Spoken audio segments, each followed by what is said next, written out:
TMC सांसद महुआ मोइत्रा का यह बयान दर्शन हीरानंदानी के उन आरोपों के बाद आया था जिसमें उन्होंने कहा था कि मोइत्रा उन्हें लोकसभा का अपना लॉगिन आईडी और पासवर्ड देती थी ताकि वह महुआ की तरफ से सवाल कर सके।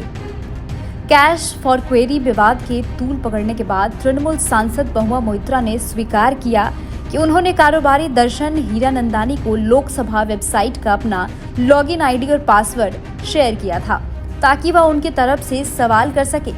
महुआ ने एक इंटरव्यू के दौरान कहा कि दर्शन हीरानंदानी के ऑफिस के किसी शख्स ने इन सवालों को टाइप किया था जो मैंने लोकसभा की वेबसाइट पर दिया था। इन सवालों को पूछने के बाद वे मुझे सूचित करते थे और मैं इन सवालों को एक बार में पढ़ लेती थी क्योंकि मैं हमेशा अपने निर्वाचन क्षेत्र में व्यस्त रहती हूँ। इन सवालों को टाइप करने के बाद मेरे मोबाइल पर एक OTP आता था। मैं यह OTP उन्हें दे देती थी। इसके बाद ही सवाल सबमिट होता था। इसलिए यह कहना कि दर्शन मेरी आईडी से लॉगिन करता था और खुद से सवाल टाइप करता था, यह हास्यास्पद है। हम आपको बता दें कि महुआ मोइत्रा का यह बयान दर्शन हीरानंदानी के उन आरोपों के बाद आया था जिसमें उन्होंने कहा था कि मोइत्रा उन्हें अपना लॉगिन पासवर्ड उनसे शेयर करती हैं।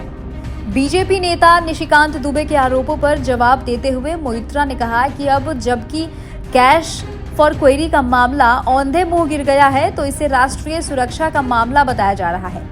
दुबे प्रेस के पास जाकर कहते हैं कि यह राष्ट्रीय सुरक्षा का मुद्दा है। उन्होंने कहा कि बीजेपी दावा करती है कि मैंने लोकसभा का अपना लॉगिन आईडी किसी विदेशी संस्था को दिया है। दर्शन मेरा दोस्त है और उसके पास भारतीय पासपोर्ट है। बीजेपी का यह भी कहना है कि दर्शन ने दुबई से लॉगिन किया था। मैंने खुद स्विट्जरलैंड से लॉगिन किया है। अगर NIC के सवाल और जवाब इतने सुरक्षित हैं तो आप IP एड्रेसेस पर प्रतिबंध क्यों नहीं लगाते हैं? हम आपको बता दें कि कैश फॉर क्वेरी मामले में TMC सांसद महुआ मोइत्रा को एथिक्स कमेटी ने 31 अक्टूबर को पेश होने के लिए समन भेजा है। एथिक्स कमेटी के अध्यक्ष विनोद सोनकर ने बताया कि समिति ने बीजेपी सांसद निशिकांत दुबे और वकील जय अनंत देहाद्रोई को पूछताछ के लिए बुलाया था। बीजेपी सांसद निशिकांत दुबे ने महुआ पर आरोप लगाए थे कि वह पैसे और गिफ्ट लेकर संसद में सवाल पूछती हैं। दुबे ने यह आरोप लोकसभा स्पीकर ओम बिरला को लिखी चिट्ठी में लगाए थे। उन्होंने ये दावा एडवोकेट जय अनंत देहाद्रोई की रिसर्च के हवाले से किया। दुबे की शिकायत पर बिरला ने इस मामले को लोकसभा की एथिक्स कमेटी के पास भेज लिया था। बीजेपी सांसद निशिकांत दुबे ने कहा था कि मोइत्रा ने ऐसे सवाल पूछकर कारोबारी दर्शन हीरानंदानी के हितों की रक्षा पर आपराधिक साजिश रची है। निशिकांत दुबे ने यह दावा एडवोकेट जय अनंत की रिसर्च के आधार पर किया था। इतना ही नहीं, दुबे ने यह भी सवाल उठाया था कि इस बात की भी जांच की जानी चाहिए कि क्या महुआ मोइत्रा ने हीरानंदानी और हीरानंदानी ग्रुप को लोकसभा वेबसाइट के लिए अपने लॉगिन क्रेडेंशियल दिए थे ताकि वो इसका इस्तेमाल अपने निजी फायदे के लिए कर सके।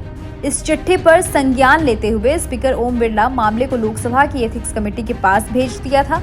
इस बीच एथिक्स कमेटी को दिया गया हीरानंदानी का एफिडेविट भी सामने आ गया है।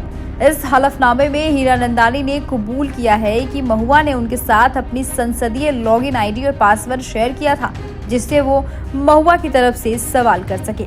तो ये थी कैश फॉर क्वेरी मामले की पूरी अपडेट। उम्मीद है आपको ये रिपोर्ट पसंद आई होगी। देश और दुनिया की तमाम खबरों के साथ बने रहने के लिए देखते रहिए सहारा समय डिजिटल।